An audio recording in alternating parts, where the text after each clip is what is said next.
Hare Krishna Prabhuji, Dhanvat Pranam, Chandan here. Hare Chandan Krishna. Prabhu, Dandavat Pranam, Hare Krishna. Hare Krishna.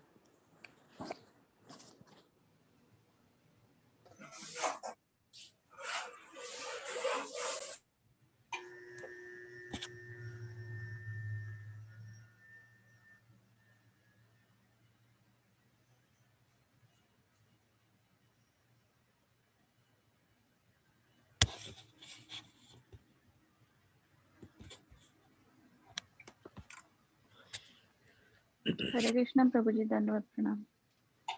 Mataji, Dandavat Pranam, Hare Krishna. Hare Krishna Prabhuji, Dandavad Pranam. Srivas Prabhu, Dandavat Pranam, Hare Krishna.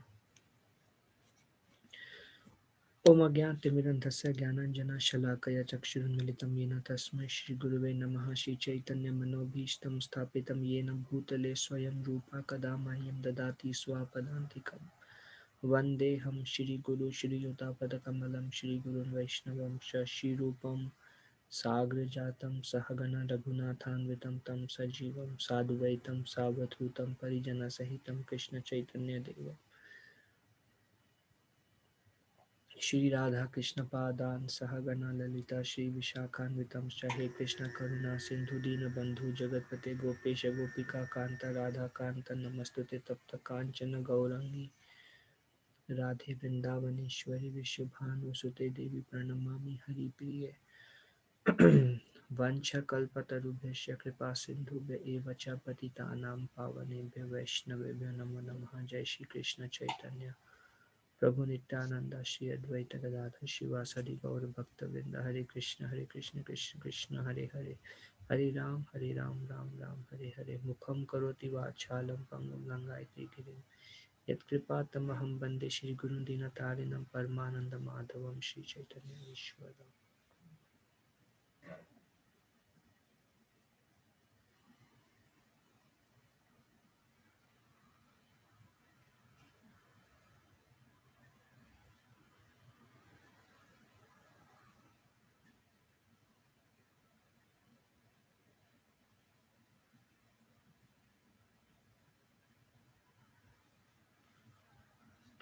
Okay, so continuing our last chapter, 18th chapter. Um, this is where we ended last time. Determination, Krishna consciousness, and we saw that um, when the mind is too much attached to material pleasure, then any kind of material pleasure, um, then one cannot attain determination to practice Krishna consciousness from Bhagavad Gita. And we saw that by practicing Krishna consciousness, even a little bit, one's determination will increase, and slowly over a period of time, one can practice more and more. Now, the three types of happiness in three modes. So, first is happiness of goodness, that which in the beginning may be just like poison, but at the end is just like nectar, and which awaken one to self-realization, is said to be happiness in the mode of goodness. So happiness in mode of goodness is poison in the beginning, nectar in the end, and awakens one to self-realization. um, Now it's interesting because Krishna is using the term happiness. Now mode of goodness is the best, and Krishna is using the term happiness, which is poison in the beginning. Means Krishna's definition of happiness and our definition of happiness is something different. Krishna is telling, even if it is poison, but if it is helping you in self realization, it is actually happiness in the mode of goodness. Um,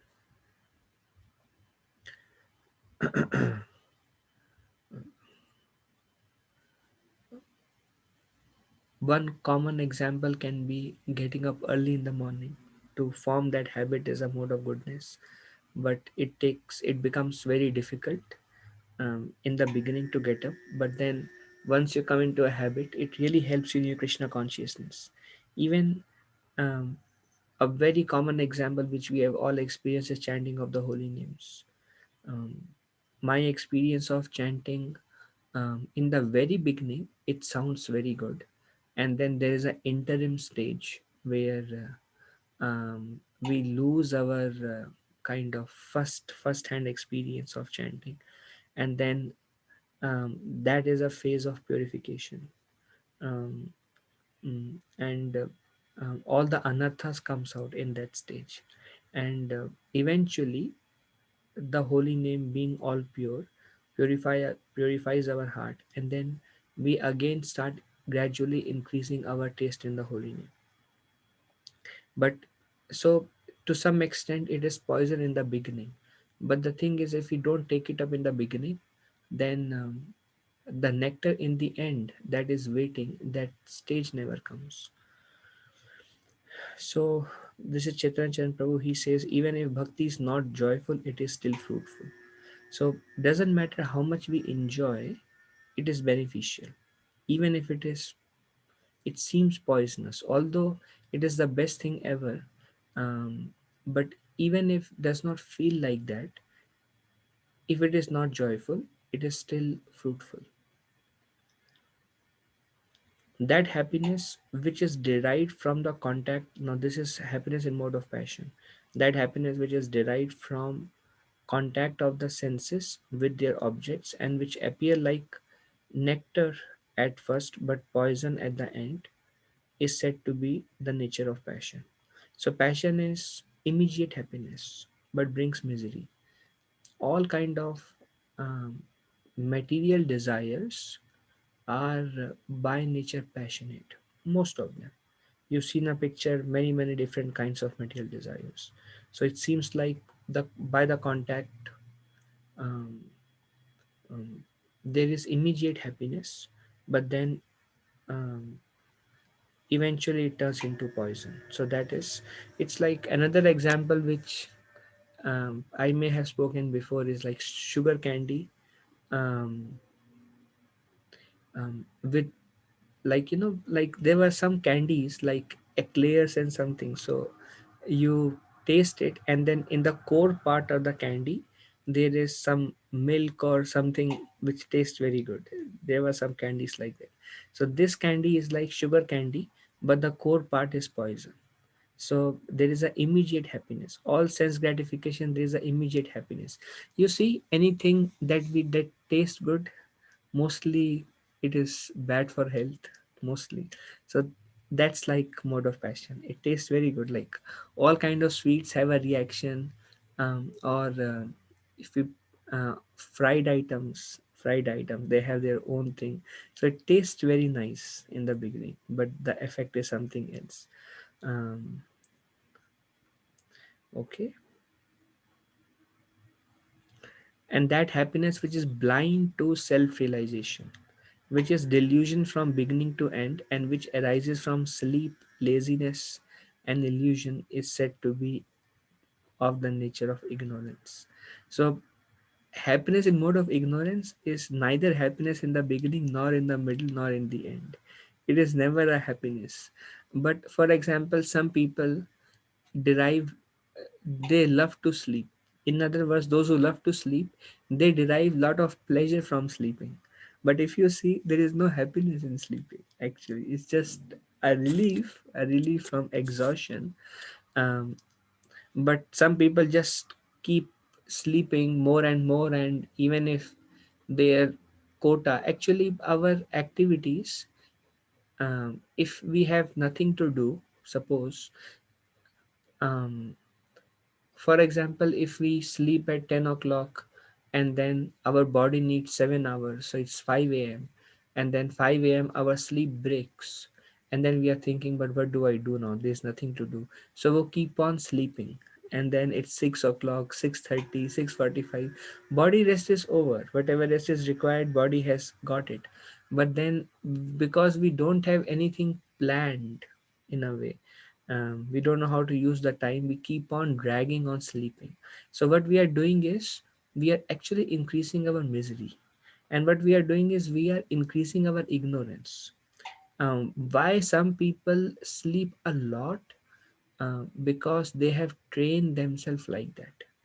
So the nature of this world is every living entity is pushing himself or herself deeper into mode of passion and mode of ignorance. Why? Because there is no goal in life. There is no goal, there is no purpose. So just keep sleeping.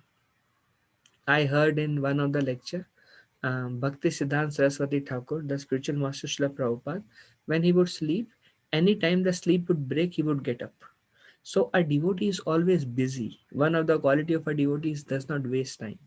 So he is always busy trying to serve Krishna more and more. And um, um, the like Srila Prabhupada, one of the lecture he says he would sleep only 2 hours, and Prabhupada says just by practice. Just by practice. Another instance, Prabhupada says if you are sleeping more than 6 hours, then you are influenced by mode of ignorance.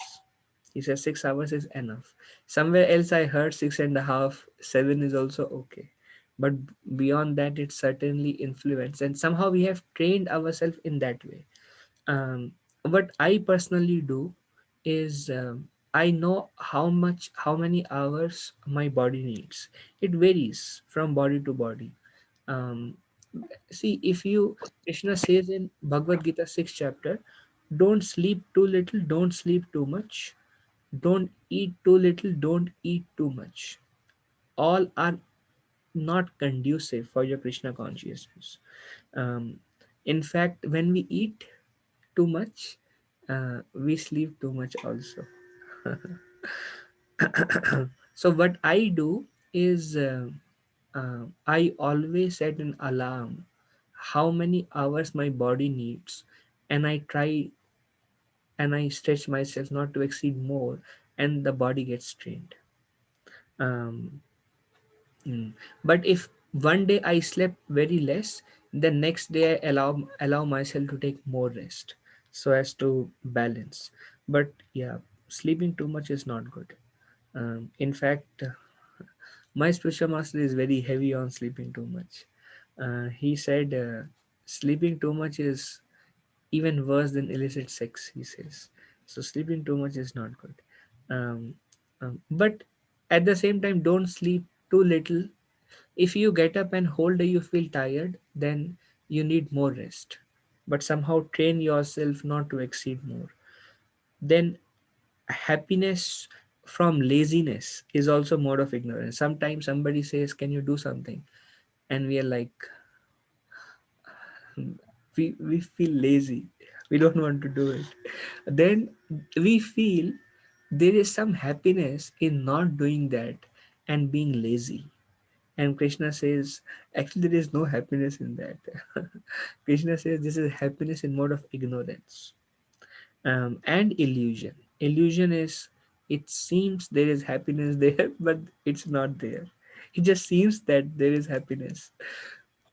Are you are thinking there is happiness, all those people who have those kind of happiness are not happy. Then how can you say that there is happiness there? So it's more of a illusion actually. Happiness in this world is more or less an illusion. So these are happiness in mode of ignorance. And what is the result of that? And that happiness which is blind to self-realization, it bars our progress in Krishna consciousness. Passion, um, um, you run for immediate happiness, instant happiness, which may not be good for you, but that's okay. Instant happiness. Goodness, um, it's very difficult to form. Good habits, all good habits, whether it is Krishna conscious or non Krishna conscious, um, all good habits are difficult to form, but they are ultimately beneficial for you. Like people, like after certain age, some kind of physical exercise may be necessary, but to form a habit, um, it requires some goodness. Actually, another sign of passion is we start something enthusiastically, then very soon we give it up. But goodness is consistency. You start, and then whether it is easy or difficult, you continue. That is sign of goodness.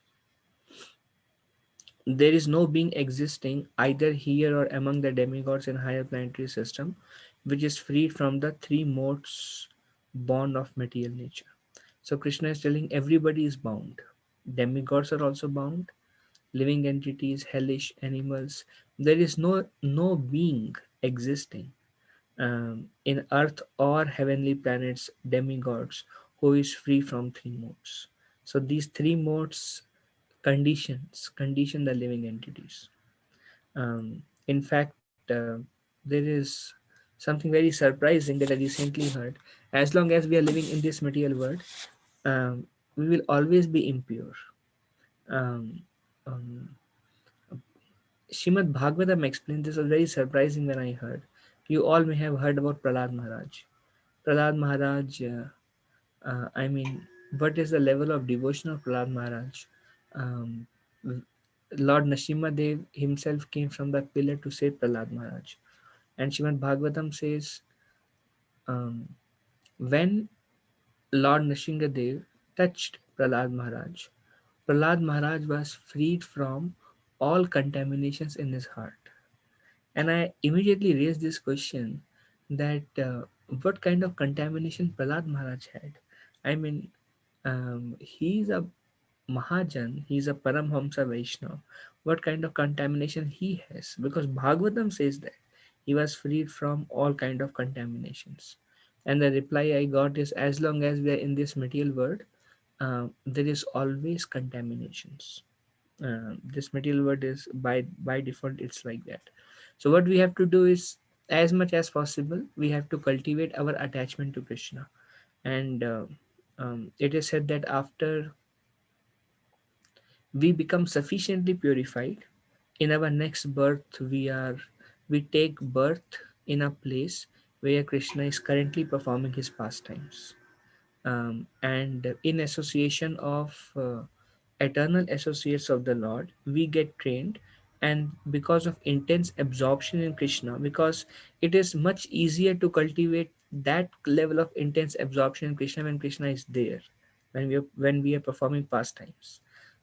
Krishna arranged in such a way. But in this now, it's relatively difficult to develop attachment when someone is out of our eyes. Somehow this thing is there.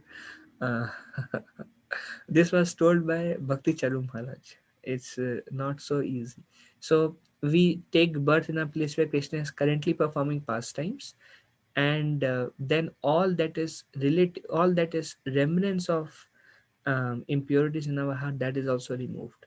Unless we are 100% 100%, not 99.99, 100% purified, we cannot go back to spiritual world. We cannot go back to Godhead. There is no entrance to conditioned souls.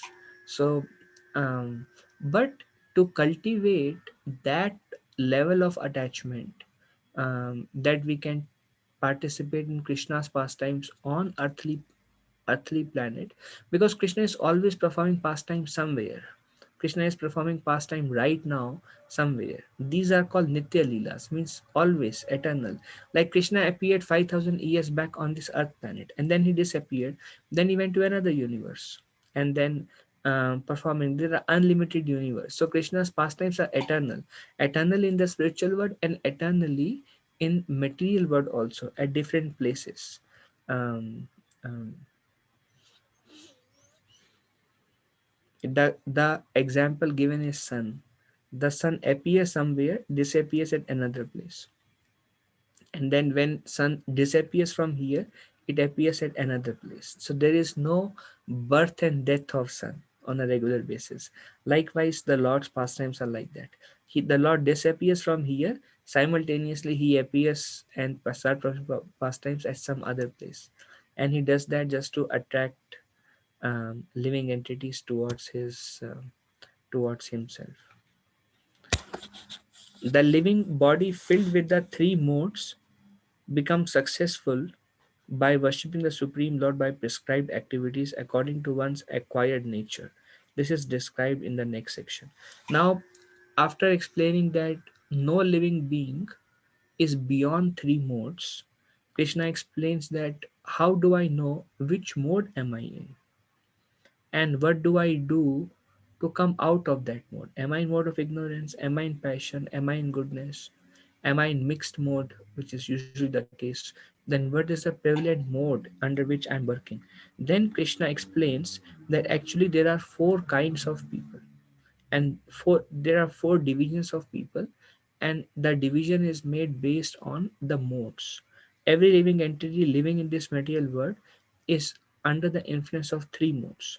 So there is um, Brahmana, Kshatriya, Vaishya, Shudra are distinguished by the qualities born of their own natures in accordance with the material modes or chastiser of the enemy. So we saw different things in three modes: determination in three modes, happiness in three modes, and worker in three modes, and action in three modes, and many things in three modes. um, then Krishna says everybody is within three modes. Now the question comes, which mode am I in, and how do I myself transcend the three modes?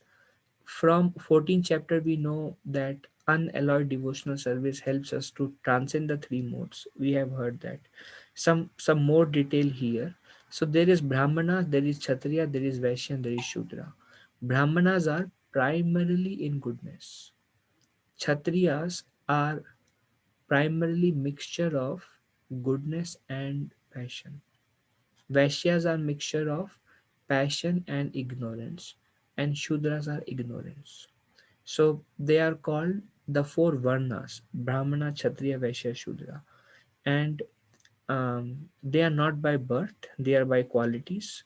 Um, if, like Srila Prabhupada gives an example, if I am born in a Brahmana family, it's not necessary that I have to be a Brahmana. Um, in fact, today morning I was listening to a lecture by my spiritual master, and he was mentioning Ravana was born in a Brahmana family. Ravana. But Ravana personifies passion. That's why he abducted another person's wife, and the person happens to be the Supreme Personality of Godhead, and he was never satisfied. No matter how much he was enjoying, he was never satisfied, and he wanted something more, some more pleasure, some more pleasure. But he was born in a Brahmana family. Um, it's by qualities. Like Prabhupada gives an example: the son of a doctor need not be a doctor. Um, he may become a doctor, but it's not necessary that he is a doctor. He has to work in that direction. Likewise, the son of a Brahmana does not mean that he has to be a Brahmana. So these are four qualities, and we all lie in one of these four qualities. In fact, at one place, Srila Prabhupada says the goal of Krishna consciousness is to create Brahmanas. So, and now, um, are Brahmanas more conducive to Krishna consciousness? Well, the to some extent the answer is yes. Yes. Why? Because they are in mode of goodness.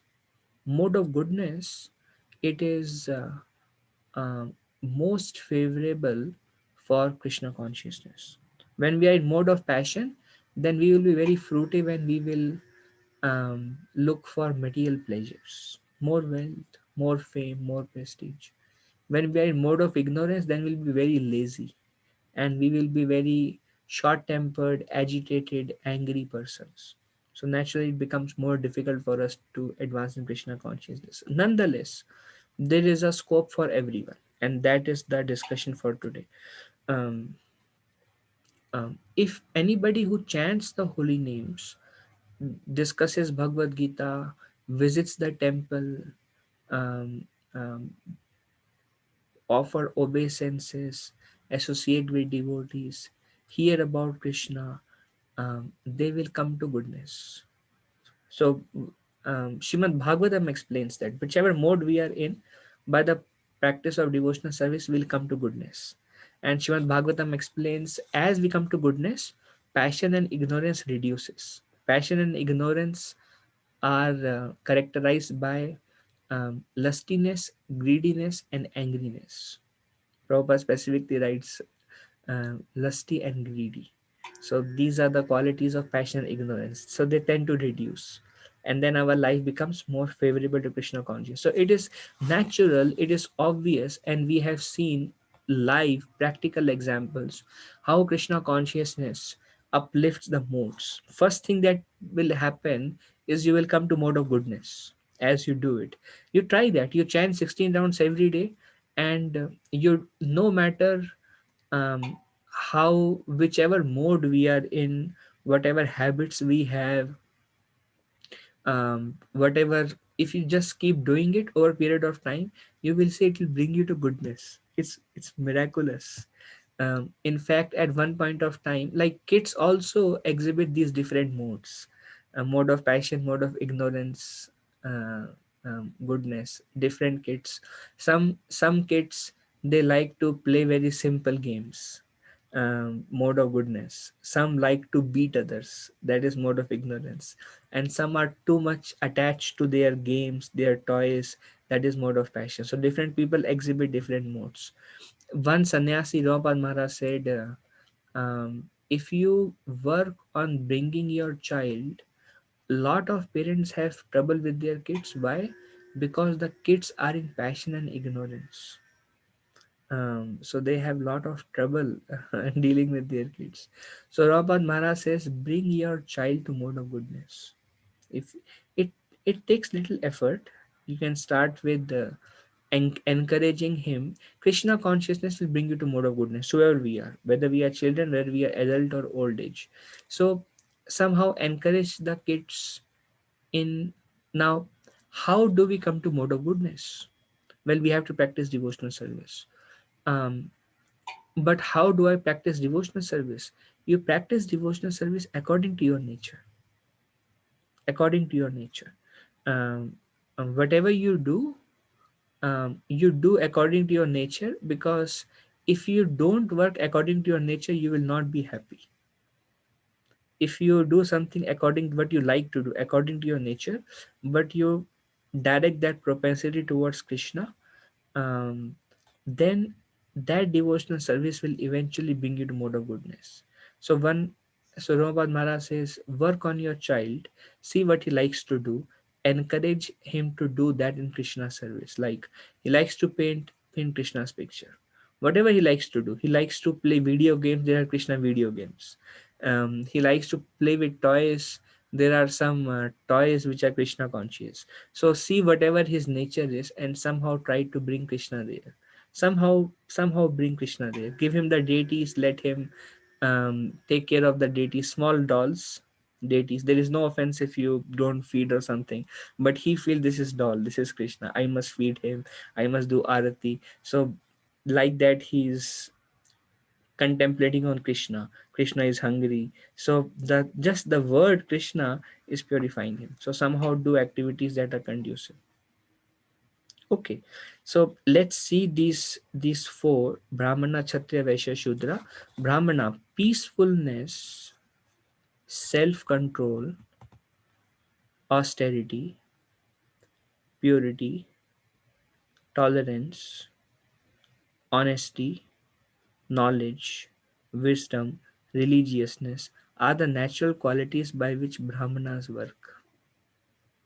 So whichever quality we lack, we are lying in the mode of passion ignorance. It's always mixed. Brahmanas, I have personally experienced, they're always peaceful. You try to agitate them, and they take it very lightly. So that's a Brahmanical quality. Um, uh, the whole world is actually looking for peace, but because they are in mode of passion and ignorance, they cannot experience it. Material desire brings misery. So the whole world is running after material desires and they want peace. These two things doesn't exist together. They come to temple because the modes are always changing. When they come to temple, the temple purpose is a transcendental place. It's beyond the modes. So because it's transcendental, pure goodness, when they come to temple, they are influenced by the environment of the temple and they feel peaceful. But by nature, they are not peaceful because of material desires. One Mataji asked one question to Prabhupada Maharaj, Maharaj, why we are trying to chant 16 rounds, um, we are hearing Krishna Katha every day. We are trying to be very sincere in our Krishna consciousness. Then why am I miserable still? And Maharaj says material desires. So material desire is a cause of misery, is a cause of anxiety. And Brahmanas are by default peaceful. Then self-control. The um, they have good control over their senses. They have good control. Some people you will see, you can just watch it. Some people you will see, they have very good control over their senses. Whereas some other people you will see, they are very weak with the controlling their senses. So based on the modes. So Brahmanas have good self-control. Here self-control also refers to the mind. So um, um, so they don't become angry, they can control their emotions in a provoking situation, so they have good control over their mind. Usually what happens when the mind is agitated, disturbed, you speak out words that are harsh by nature. But if you have good control on your mind, um, even though inside you may be turbulent, you still remain externally calm. You have the strength to tolerate your mind.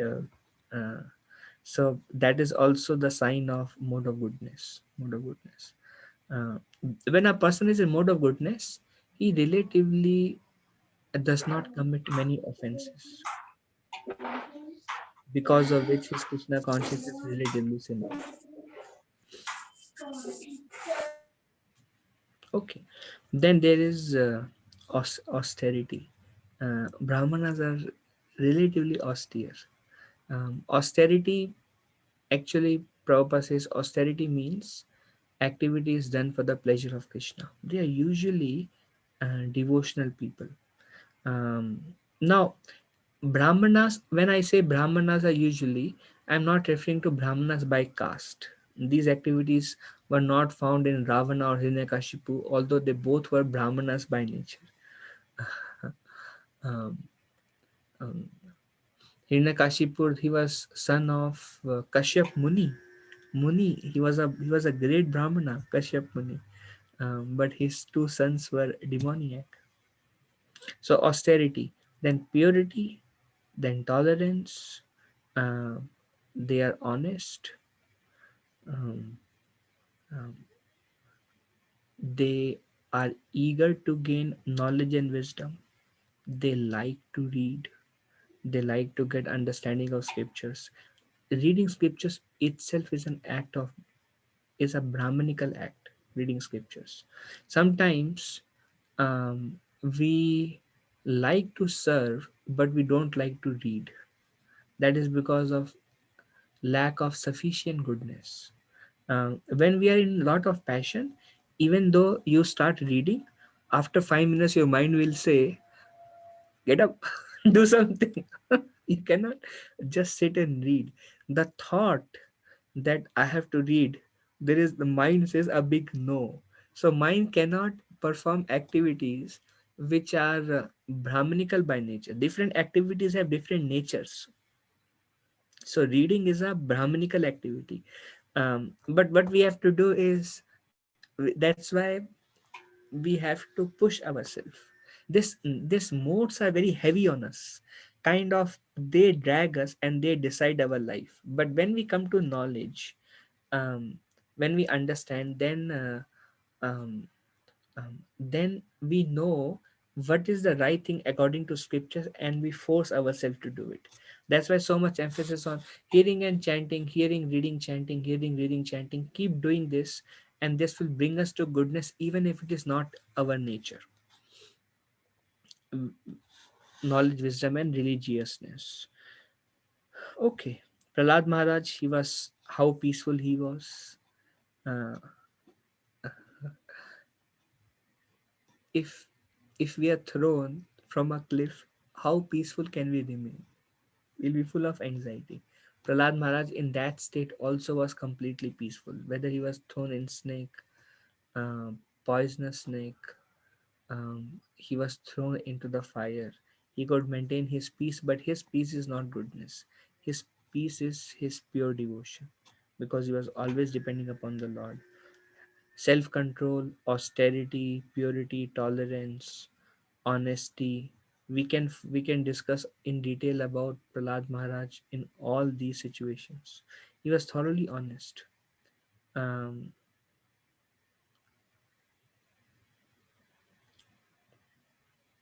in one instance, Hiranyakashipu asked Prahlad Maharaj,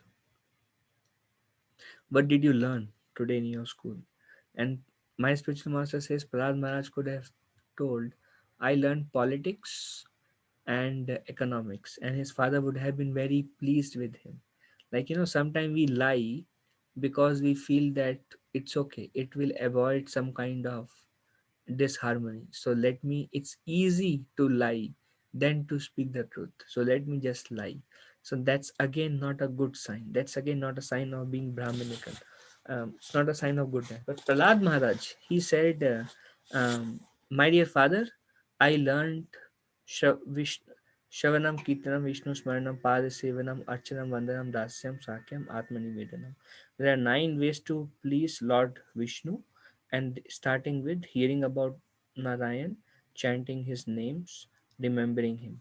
And when Hiranyakashipu heard all these things, he became greatly angry.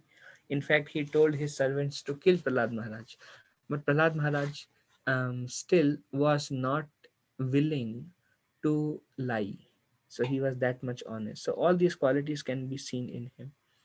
Um, then Kshatriyas are heroic, um, a lot of strength, physical strength, powerful. They have very strong determination. Um, but this determination is a fighting kind of determination. Um, um,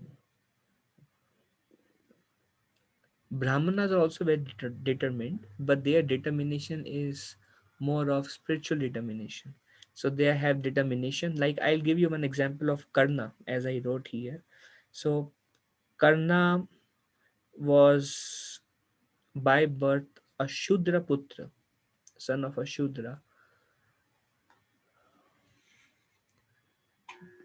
He was very attracted to the archery of Parashuram.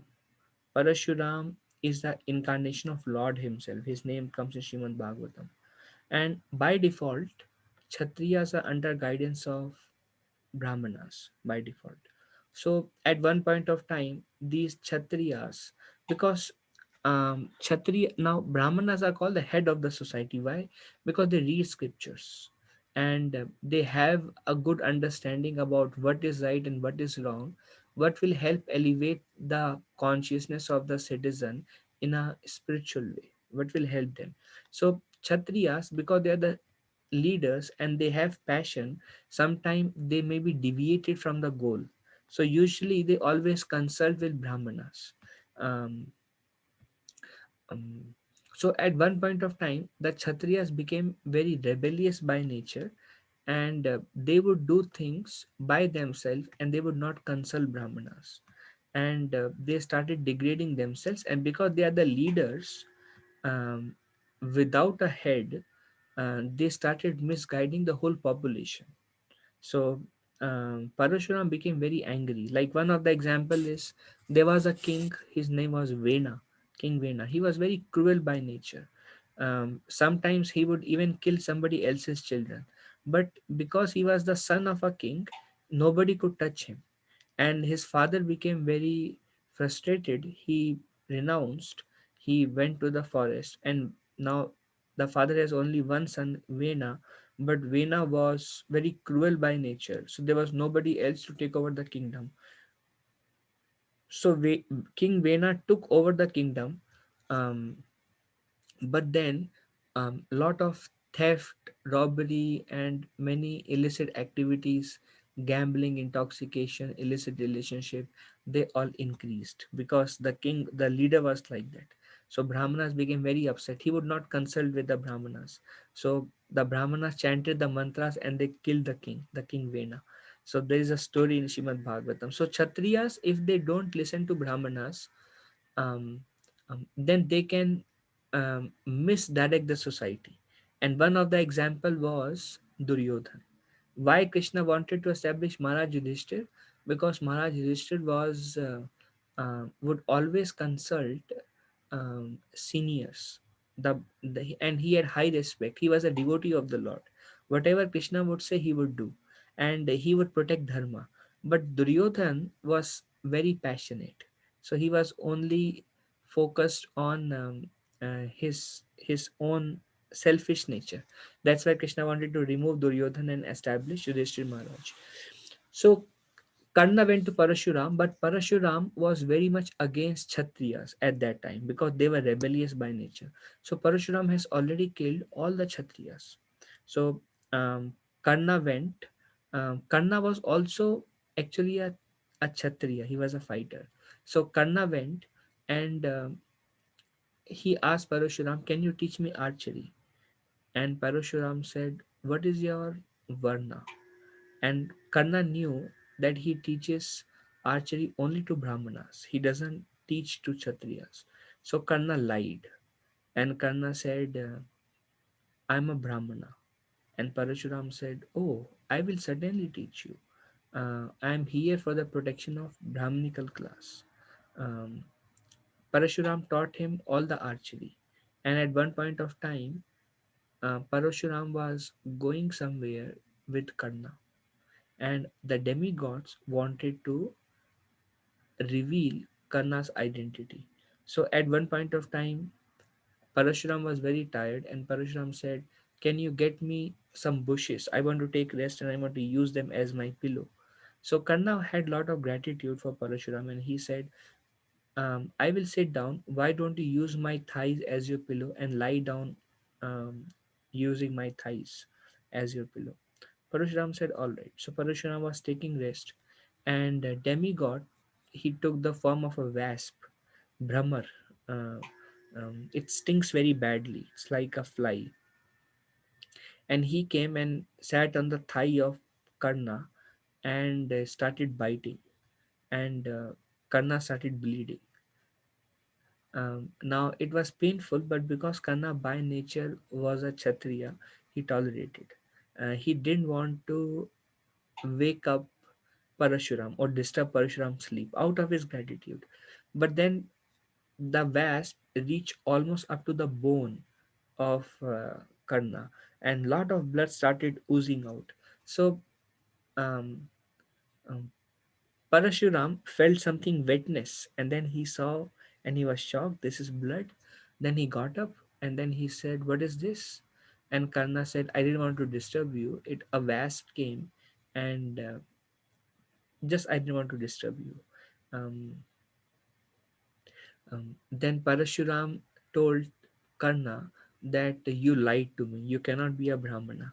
A Brahmana cannot tolerate so much pain. So you must be a Kshatriya. So Karna begged forgiveness that I wanted to learn, I wanted to use it for all good purpose. But Parashuram said, "Because you lied to me, I curse you that during the most needed time, you will forget your all the skills that I have taught you." So this is the kind of determination. Brahmanas cannot tolerate pain. They have determination in their own way, but these Kshatriyas have determination that they can tolerate. They are heroic, powerful beings. Like Bhima, Arjuna, they were all Kshatriyas by nature. Karna, Bhishma, all Kshatriyas. So heroic, power, determination, resourceful, because they are the king, they handle the resources. Courage in battle,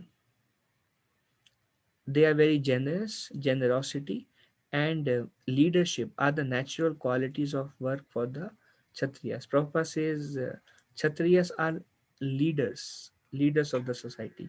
They can rule, they can lead.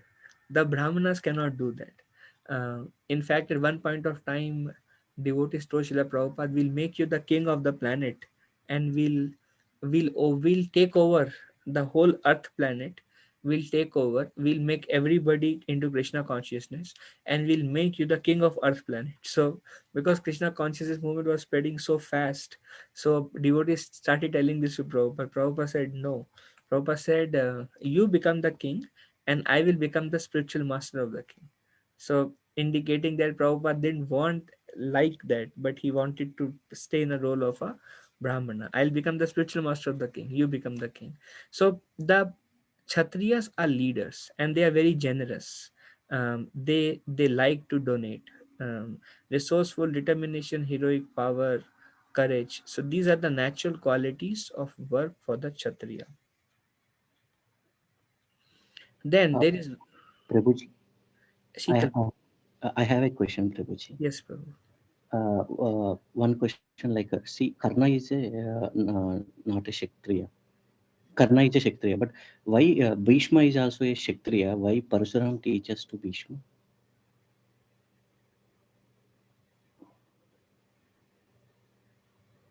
I don't know. Anybody has an answer for this question? Honestly, Sheetal Prabhu, I am not a uh, great scholar of Mahabharata, but Okay, I, whatever I know, I share. okay. If I'll try to find out the answer for you, Prabhu, once I have, I will tell you next week. Yeah, sure. Okay, No problem. thank you, Sheetal Prabhu. Okay, so that's Kshatriya, and then there is Vaishya and Shudra. Farming, cow protection, and business are the natural work for Vaishyas. Vaishyas, they love money. So they they uh, they are very particular about a single dollar also. So they are Vaishya, they are business people. I have seen some business people. They always think about money and how to increase. This is one kind of Vaishyas. Another kind of Vaishyas are they do farming, grow crops and other things, and cow protection. These are all qualities for Vaishyas. Even Nanda Baba was Vaishya. So Krishna took that role also, although in spiritual world, these are transcendental. Only in material world, there are varnas. There are no varnas in spiritual world. Um, and because in material world, there are these three modes: goodness, passion, ignorance. There is no such thing in spiritual world. So cow protection, farming, business are the natural work for the Kshatriyas. Actually, Krishna, he took birth as a cowherd boy, um, from Nanda Baba and Yashoda Maya. But when he went to Dwarka, he was reinitiated by his father Vasudev and Devaki, who were Kshatriyas. And that's when he became the king of Dwarka later on as a Kshatriya. So he had, but anyways, he's a supreme personality of Godhead, but just for the sake of an example. So farming, cow protection, and business are the natural work for Vaishyas. And the Shudras, and for the Shudras, there are there are labor and service to others. Now everybody needs help. Vaishyas needs help in cow protection. They need help in farming. Kshatriyas need help, who will help them in controlling the affairs of the state.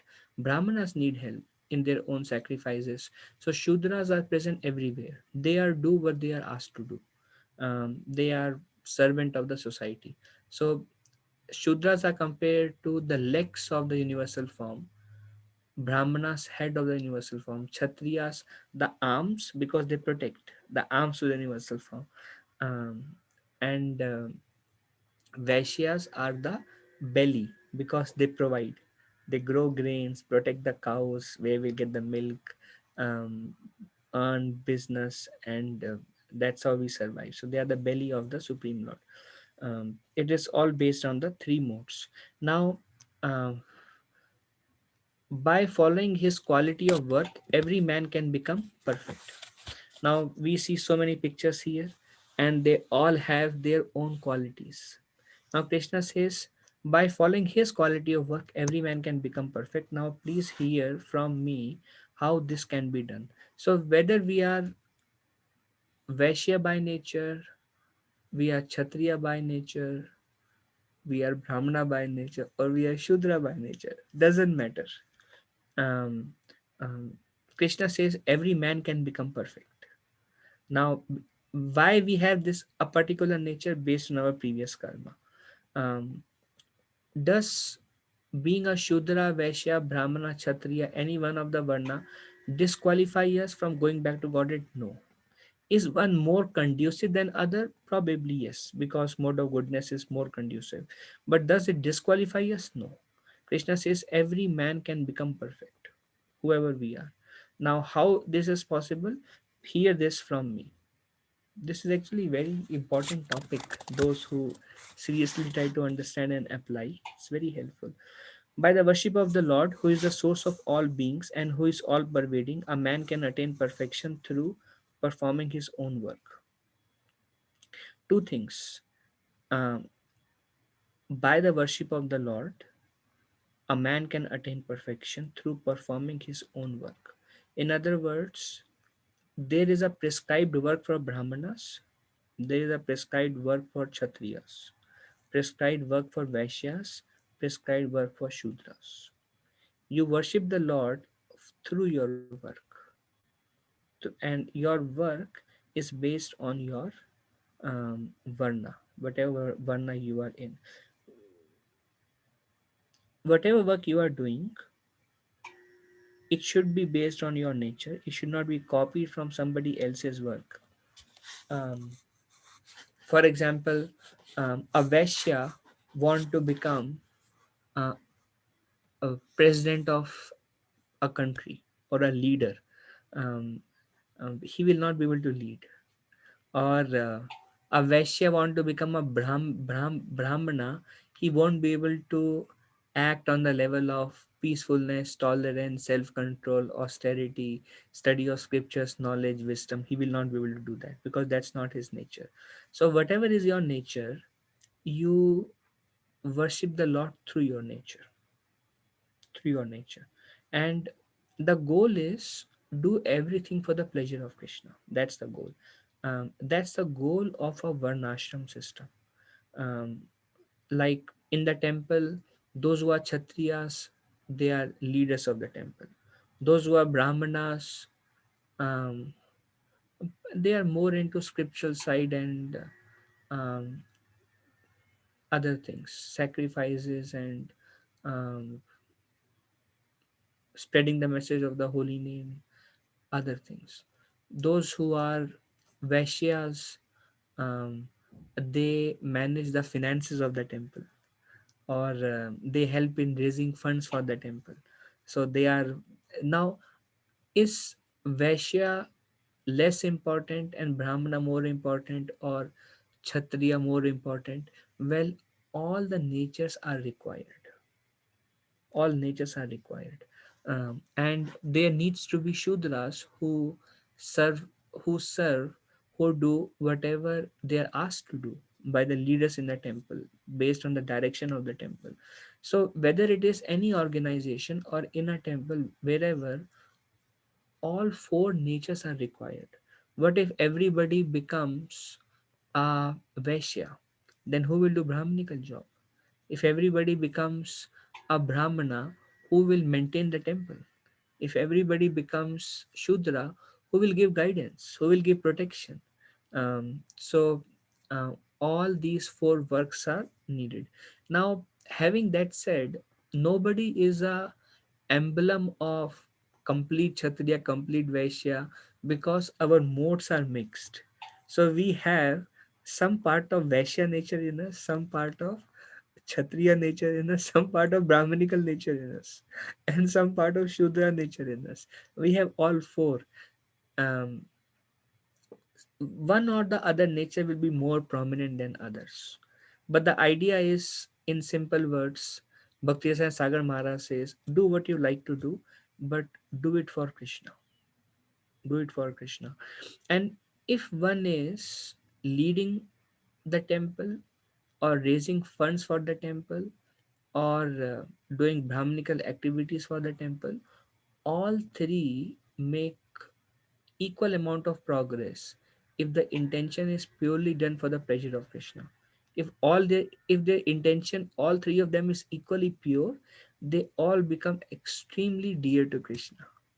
These varnas Krishna does not see. Krishna just want you to be, you to act according to your nature, and you to act for his purpose. For his purpose, like for for a family man in a grahastha ashram, every man has to exhibit all the four qualities. He has to serve, he has to raise funds, which is Vaishya job. He is a leader of a family, which is Kshatriya job, and he helps the family to become, to advance spiritually. That's the job of a Brahmana. So he helps the family to advance spiritually also. So all four nature have to be done, but different people will have different inclination, more or less, towards different activities based on their nature. Okay. It is better to engage in one's own occupation, even though one may perform it imperfectly, than to accept another occupation and perform it perfectly. Duties prescribed according to one's nature are never affected by sinful reaction. So, better to engage in one's own occupation, even though one may perform it imperfectly, than to accept another's occupation and perform it perfectly. So, this is the picture of a dog trying to become a singer. So be who you are. Be who you are. Better that you be natural instead of trying to copy somebody else. Don't try to become somebody else. Um, okay. Okay. One should not imitate another's duty. Why somebody imitates another duty? Well, material desire most of the time. Like somebody is doing brahmanical work, and he's getting some material benefit, people respect him. Oh, I want to do a brahmanical work. Somebody is lead a leader, and we think, oh, he has so much influence and so much control and so much power. I want to become him. And somebody is raising funds and doing much, like a different kind of service for the temple, and one may think, oh, he is really serving the temple in such a nice way, let me try to become like him. Sorry, but don't try to copy anybody. Try to be who you are, and be satisfied doing that. So one should not imitate another's duty. A man who is by nature attracted to the kind of work done by Vaishya should not artificially claim to be a Kshatriya or Brahmana. So there is a nice example which was told by Gaur Gopal Prabhu in one of his lecture. He's very famous. You can search him on YouTube. Practically every talk he has hundreds of thousands of views. So he's very famous. So he was serving under guidance of Gaurang Prabhu. Gaurang Prabhu is one of a very famous speaker, Krishna Katha speaker from Bombay. So very charismatic, and the way he speaks, it's a mix of all different emotions, and very effective speaker. So Gaur Gopal Prabhu was very impressed by the way Gaurang Prabhu would give lectures. So Gaur Gopal Prabhu said, for 5 years I tried to copy the style of Gaurang Prabhu. I tried to copy him. Gaur Gopal Prabhu says. And then after 5 years I realized that I cannot be him. I have to be myself. Then he says, it took me 5 more years to undo what I was trying to do myself artificially. What I was artificially trying to become, to undo that, it took me 5 more years. And then I started doing what is my own calling. I started doing that. Now, Gaur Gopal Prabhu is like um, highly successful. So the idea is, um, be who you are. Don't try to become somebody else. um, the spirit of comparison is also to some way or the other, many times it is born of this nature of trying to be somebody else. Because the goal is not to become famous. The goal is not to develop any material quality. Goal is to love Krishna. Goal is to purify our heart. um, no matter who we are, if we remain Krishna conscious, um, um, somehow keep Krishna in the center, we'll go back to Godhead. We'll go back to Godhead. Just be who you are as much as possible. Try to be Krishna conscious. Like one time, I really liked somebody said in one of the lecture. I heard Srila Prabhupada told devotees, don't try to be great devotees. Don't try to become great devotees. Try to become good devotees. So, great devotees means um, world famous devotees, or somebody who has done great things. Don't try to do great things. Don't try to become great devotees. Try to become sincere. Just um, um, as much as possible, chant attentively, hear more, read more, and based according to your nature, serve in the temple based on your nature. Do what you like to do, do it for the pleasure of Krishna. In this way, one should work according to his own nature. No work is abominable if performed in the service of the Supreme Lord. Um, in Krishna's service, Krishna is absolute. Everything connected to Krishna is absolute. So Krishna name is absolute. Krishna's form is absolute.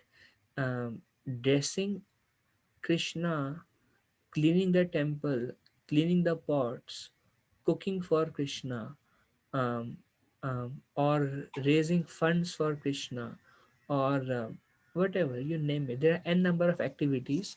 Prabhupada says there is no activity lower or higher, because these are spiritual activities. They are done for the pleasure of pleasing Krishna, because Krishna is absolute. Everything connected to him is absolute. In fact, a devotee who is beyond modes, who is beyond these three modes, pure devotee, he can do anything for Krishna. He can do anything for Krishna. Arjuna wanted to give up his nature as a Kshatriya and take the duties of Brahmana. And Krishna said, do your duty. This is one example. Arjuna said, I want to renounce, I want to go to the forest, beg, and work for self realization. And Krishna said, by nature, you are a Kshatriya, you should fight. So, emphasizing that be who you are, but Arjuna, fight while remembering me, fight for my cause. Don't fight because you want kingdom. So, don't work for sense gratification, work for me. When we work for Krishna, then there'll be no bondage in that work. But any work performed for sense gratification leads to bondage. Now, somebody may say, I don't like my duty because there are so many imperfections and so many mistakes I make in my own duty, or my duty is not conducive to Krishna consciousness. So, I don't like my duty. I like somebody else's duty. So Krishna says in this regard, every endeavor is covered by some fault, just as fire is covered by smoke. Nobody wants smoke. Smoke is not at all useful. In fact, fire is useful. Like sometime um, in ancient time, people would burn the wood, and through that they would cook. So through, like, I remember one time I was in Vrindavan, in Govardhan area, and I was cooking. So this cooking was on wooden planks and earthen pot. So as I was cooking, tears were coming from my eyes because so much smoke was going from the wood into my eyes, and it was a real torture for me to cook for 10 minutes also. Everybody who was cooking in that environment was crying. So nobody likes smoke, everybody likes fire. But fire is covered by smoke. Likewise, every endeavor has some fault. Has some fault. Therefore, one should not give up the work born of his own nature, O son of Kunti, even if such work is full of fault. Whatever you are doing, you may be imperfect. Whatever is your nature, um, in serving Krishna, you may make mistakes in your own work to serve Krishna. That does not qualify you to give up your service, even if there is fault. Because any service you take, fault will be there everywhere. Um, just like every endeavor is covered by some kind of fault. Prabhupada gives an example in the business field also. Sometimes a merchant has to tell so many lies to make a profit. If he does not do so, there can be no profit. Sometimes a merchant say, "Oh, my dear customer, for you I am making no profit." But one should know that without profit the merchant cannot exist. Therefore, it should be taken as a simple lie if the merchant says that he is not making a profit. But the merchant should not think that because he is engaged in an occupation in which telling of lies is compulsory, he should give up his profession and pursue the profession of a Brahmana. This is what Arjuna was doing. Arjuna saw that my work is not conducive. As a Kshatriya, I have to kill. Let me become a Brahmana. And Krishna told him, how have these impurities come upon you? So one has to work according to one's nature. A Vaishya, Prabhupada says, has fault because he has to lie. A Brahmana, sometimes he may have to kill an animal during a sacrifice. Sometimes. There are such sacrifices like that. Every every every duty has a fault. Suppose your um, friend is a, or your relative is a hotel owner, and you go and say, give me the room for 20%, and he would say, well, it just to maintain the hotel it takes me this much, I'm making no profit out of you, and this is the, he will just give you 5% discount. But this is, but he may be completely lying, which mostly he is. um, Still, do your work according to your nature. They are all emphasizing do your work according to your nature. Activity, now this is because many times we do some service, and because we face some difficulties in our service, some imperfections, some mistakes, there is a tendency that let me give it up, I don't want to do this. No, not like that. You do what you are destined to do. Somehow try to direct it towards Krishna. Activity performed according to one's nature for pleasure of the Supreme is not entangling. Even Arjuna fighting and killing, he would not be incriminated. Brahmanas, if they perform Ashwamedha Yagya or any other Yagya, they will not be incriminated if the purpose is for the benefit of the society. So, but anything done for personal sense gratification is a cause of bondage. Duryodhan was also fighting, Arjuna was also fighting. Duryodhan was fighting for kingdom, Arjuna was fighting for the sake of Krishna. Arjuna was not entangled, Duryodhan was entangled in the cycles of birth and death. One who is self controlled and unattached and who disregards all material enjoyment can obtain by practice of renunciation the highest perfect stage of freedom from reaction. So, how do we become now? If you do your work, there may be faults, which there always are faults in anything you do. Somebody may be taking care of kids, and their kids may have some bad habits. Now, you have a duty, there is fault. uh, you may say, well, this is not conducive to take care of my kids for my Krishna consciousness, so I will give this activity up, whatever it is. um, Whoever you are, whatever you are doing, faults are always there. You cannot be free from faults, they will exist. So Krishna is telling, whatever you are doing, you do thinking, my Lord, I'm doing it for your pleasure. Krishna, I am doing it for you. You will not be entangled. You will not be entangled. But if you do it because you're trying to get something material out of it, because you want to enjoy the situation, that will incriminate you. So Krishna says that's why unattached, You do your activity for my pleasure, don't be attached to the results.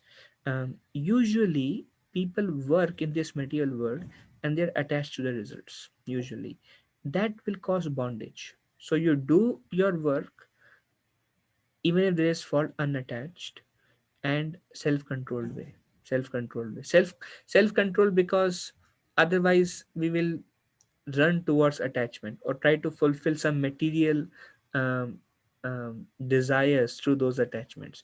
In a self-controlled way, unattached, disregarding all material enjoyment, practice of renunciation, all the same principle.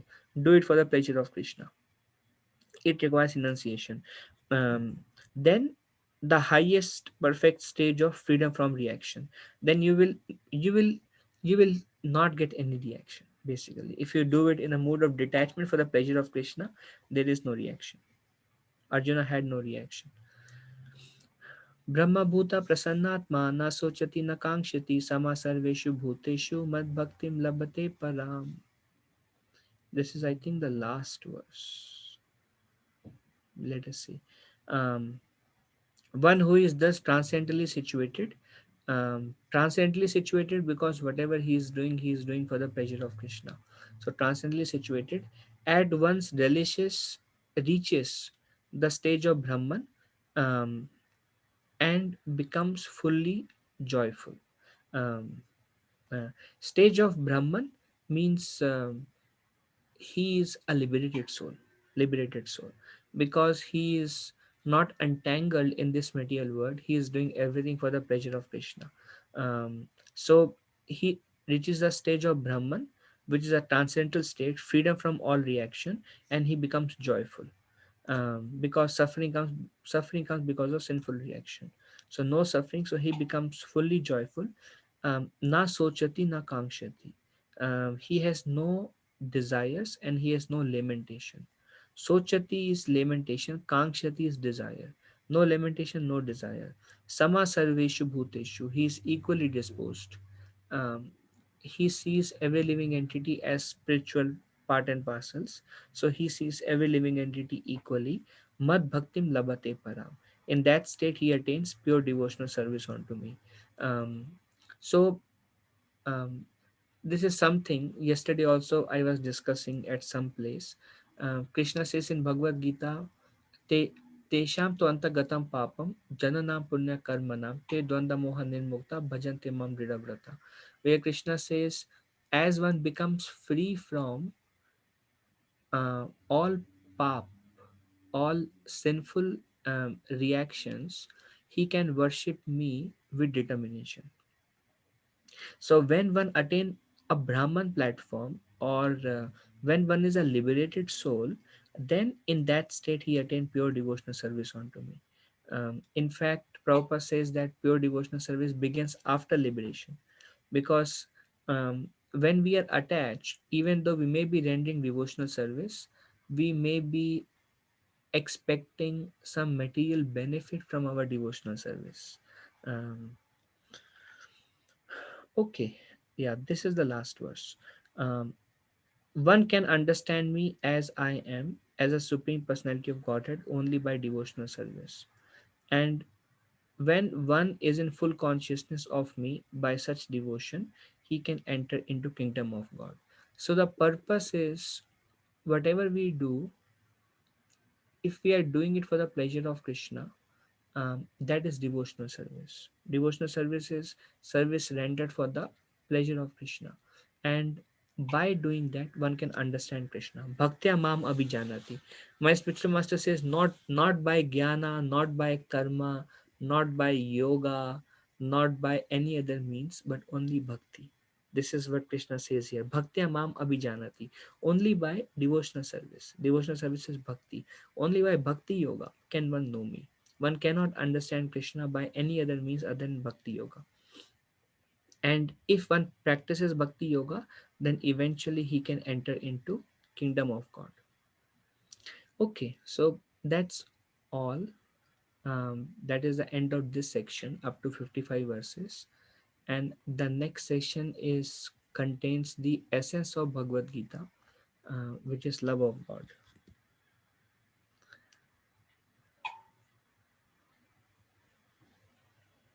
Okay, so we'll end here. Vancha kalpatarubhesha kripa sindhubhe eva cha पतितानां पावनेभ्यो वैष्णवेभ्यो नमो नमः. अनंत कोटि वैष्णव वृंद की जय. श्रीला प्रभुपाद की जय. Thank you very much. Hare Krishna. Hare Hare Krishna. Krishna. Hare Thank you, Prabhuji. Hare Krishna.